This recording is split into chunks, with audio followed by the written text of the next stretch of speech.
हम आपको एक ऐसी ही चौंकाने वाली घटना बताने जा रहे हैं और आज हम बात करेंगे मध्य प्रदेश के इंदौर में बीठम गांव से। जहां इस गांव का एक ऐसा परिवार, जहां एक ससुर और एक देवर ने एक ऐसा कारनामा किया जिसे सुनकर आप सभी के होश उड़ जाएंगे। इस गांव का रहने वाला एक 60 साल का आदमी राम नारायण, उसकी पत्नी को मरे कई साल गुजर गए थे। उसके दो बेटे थे, विनोद और प्रमोद। ये तीनों लोग मिलकर वहां खेती बाड़ी का काम किया करते थे। रामनारायण के पास करीब 3 एकड़ की जमीन थी और उसी में ये तीनों मिलकर खेती किया करते थे। लेकिन रामनारायण का बड़ा बेटा विनोद की शादी हुए 2 साल हो चुके थे और अभी छोटे बेटे के लिए रिश्ते देखे जा रहे थे। बड़ा बेटा विनोद गांव में रहकर खेती बाड़ी करने में दिलचस्पी नहीं रख रहा था और इसीलिए वो अपने पिता से कहता है कि मैं कहीं बाहर कमाना चाहता हूँ। विनोद अपनी पत्नी रोहिणी को वहीं छोड़कर गुजरात एक प्राइवेट कंपनी में काम करने के लिए चला जाता है और रोहिणी से कहता है कि जैसे ही मेरा काम वहां पक्का हो जाएगा मैं तुम्हें भी वहां बुला लूंगा, लेकिन अभी मुझे 1-2 साल का वक्त लगेगा और तब तक तुम यहीं पर रहो, मेरे परिवार वालों के साथ उनका ख्याल रखना। दोस्तों, दूसरा बेटा प्रमोद गांव की खेती बाड़ी में अपने पिता राम नारायण की मदद कर रहा था, उनका हाथ बटा रहा था और इसी तरह से सब कुछ सामान्य चल रहा था। लेकिन विनोद की पत्नी रोहिणी जब राम नारायण और प्रमोद दोनों खेत पर काम के लिए चले जाते तो वो बिल्कुल अकेली पड़ जाती और तब रोहिणी के पास बस एक ही सहारा होता था, वो है फोन का। फोन पर ही वो अपने पति से बात करती थी और अगर पति व्यस्त हो जाता था तो वो फेसबुक अकाउंट ऑन कर लेती थी, इंस्टाग्राम पर रील देखा करती थी। रोहिणी रोज अपने पति से यही कहती थी कि मैं यहाँ अकेली नहीं रहूंगी, मुझे भी आपके साथ ले चलो। विनोद अपनी पत्नी को रोज समझाता था कि बस कुछ ही दिनों की बात है, लेकिन रोहिणी का दिल इस घर में अब नहीं लग रहा था।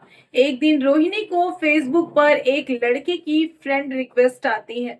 फ्रेंडशिप के लिए रोहिणी उसे तुरंत ही एक्सेप्ट कर लेती है।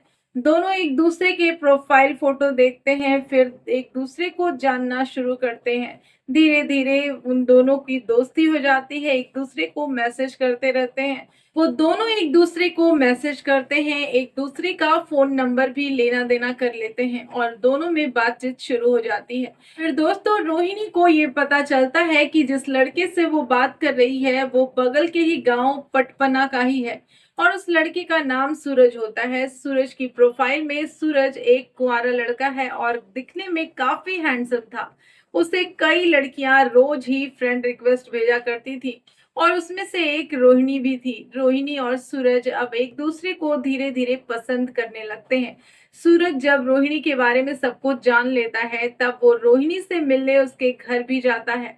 ज्यादातर जब घर पर कोई नहीं होता तब तभी रोहिणी सूरज को फोन करती है और तब सूरज उससे मिलने घर पर आता है।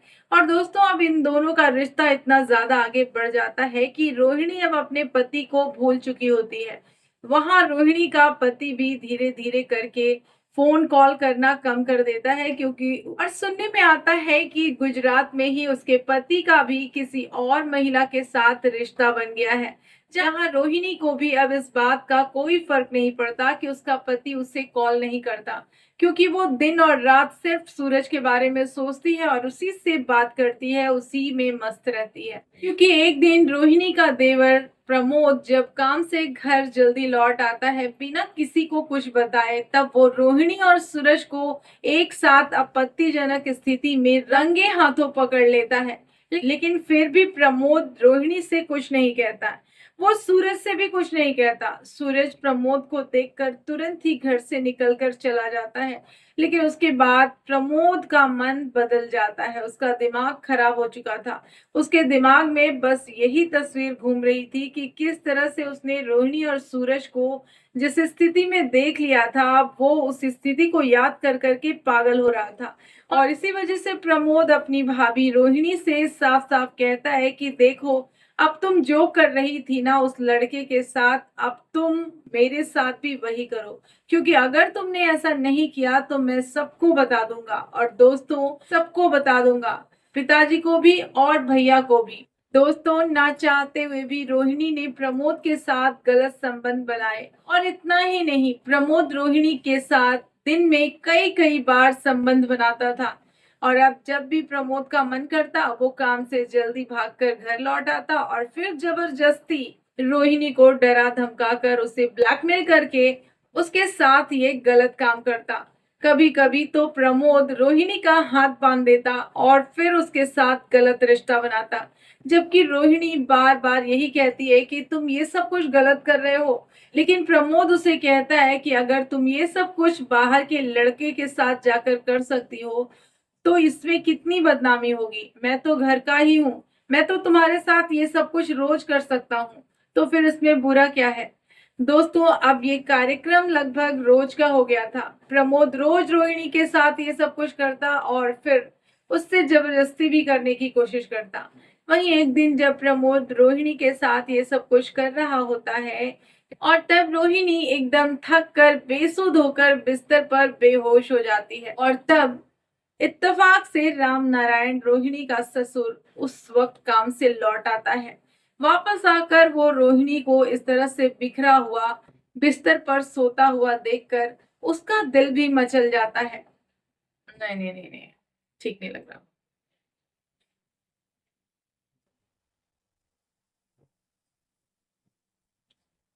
वहीं एक दिन जब प्रमोद रोहिणी के साथ ये सब कुछ बहुत ही ज्यादा कर लेता है तो वो रोहिणी जो होती है वो बेसुध होकर बिस्तर पर गिरकर बेहोश हो जाती है। रोहिणी थक कर बेसुध होकर बिस्तर पर बेहोश हो जाती है और इसी हालत में छोड़कर प्रमोद चला जाता है, जबकि रामनारायण घर वापस उस दिन जल्दी आता है।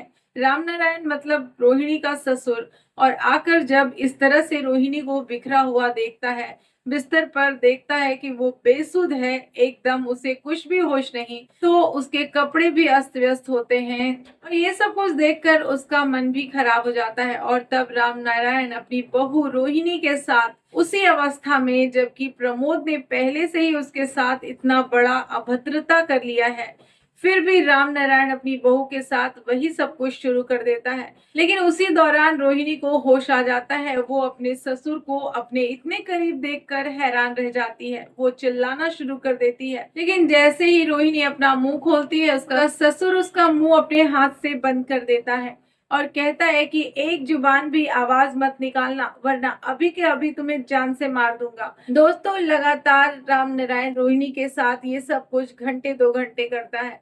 रोहिणी डर के मारे किसी से कुछ नहीं कहती। दोस्तों, अब राम नारायण के ऊपर रोहिणी का भूत सवार हो गया था।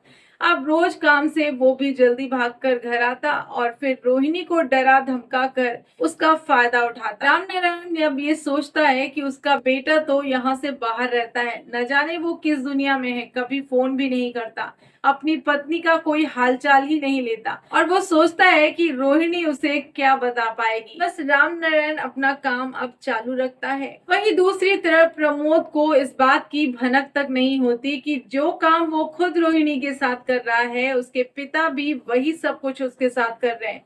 लेकिन रोहिणी एक दिन इन दोनों से परेशान हो जाती है और ठान लेती है कि अब ये दोनों को एक दूसरे की सच्चाई बताएगी। एक दिन दोपहर में जब प्रमोद अपने साथ अपने एक दोस्त को भी घर लेकर आता है, दोनों मिलकर शराब पीते हैं और फिर प्रमोद का दोस्त रोहिणी के साथ वक्त बिताने के लिए प्रमोद को 10,000 देने का वादा करता है। प्रमोद पैसे को देखकर तैयार हो जाता है और कहता है कि ठीक है, पहले मुझे पैसे तो दे दो, फिर तुम्हें जो करना है करो। और अब रोहिणी पूरी तरह से समझ चुकी थी कि अब उसका व्यापार भी शुरू हो चुका है और तब उसने एक फैसले को अंजाम दिया।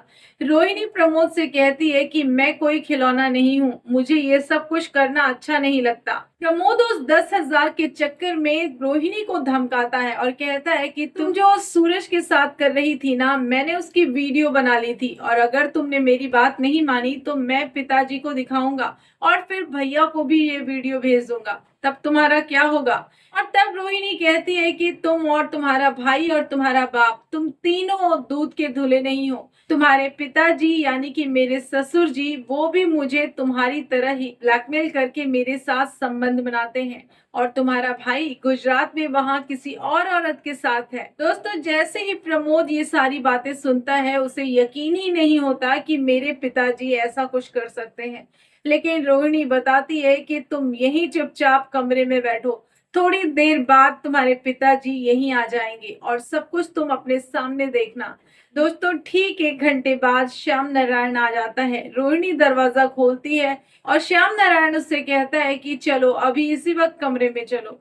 रोहिणी मना करती है लेकिन श्याम नारायण उसके दोनों हाथ को पकड़ लेता है और घसीटते हुए कमरे में ले जाता है और जबरदस्ती रोहिणी के साथ संबंध बनाने लगता है। रोहिणी को डराता है, धमकाता है, उसे जान से मारने की धमकी देता है और ये सब कुछ वहां पहले से मौजूद प्रमोद देख लेता है। तब उसे बर्दाश्त नहीं होता, उसे यकीन नहीं होता। वो तुरंत ही वहां कमरे से बाहर निकलता है और अपने पिताजी पर धारदार हथियार से वार करता है। दोस्तों श्याम नारायण का खेल वहीं खत्म हो जाता है और अब रोहिणी जोर जोर से चिल्लाने लगती है। वो घबरा जाती है। आवाज सुनकर सारे आस पड़ोस के लोग इकट्ठा हो जाते हैं। पड़ोसी तुरंत पुलिस को कॉल कर देते हैं। पुलिस आती है, प्रमोद को गिरफ्तार करती है और जमीन पर पड़ा श्याम नारायण का शव भी कब्जे में ले लिया जाता है। और दोस्तों रोहिणी ने जब ये सारी कहानी पुलिस वालों को सच्ची सच्ची बताई कि किस तरह से उसके साथ इन दोनों बाप बेटों ने गलत किया है, यहाँ तक कि प्रमोद ने तो उसे बेचने की भी कोशिश की। दोस्तों पुलिस भी ये सुनकर हैरान हो जाती है और पुलिस तुरंत ही विनोद को बुलाती है, यानी कि रोहिणी के पति को बुलाती है और फिर प्रमोद पर कानूनी कार्रवाई की जाती है। और दोस्तों आप भी हमें कमेंट में जरूर बताएं कि इस पूरी घटना में सबसे बड़ा कसूरवार आखिर कौन है। वहीं प्रमोद का फैसला तो अब कोर्ट करेगी कि आखिर उसे क्या सजा मिलनी चाहिए। दोस्तों इस घटना को बताने का मकसद किसी के दिल को दुखाना नहीं है, बल्कि आप सभी को सतर्क करना है और जागरूक करना है। दोस्तों मिलते हैं नेक्स्ट वीडियो में, तब तक के लिए धन्यवाद।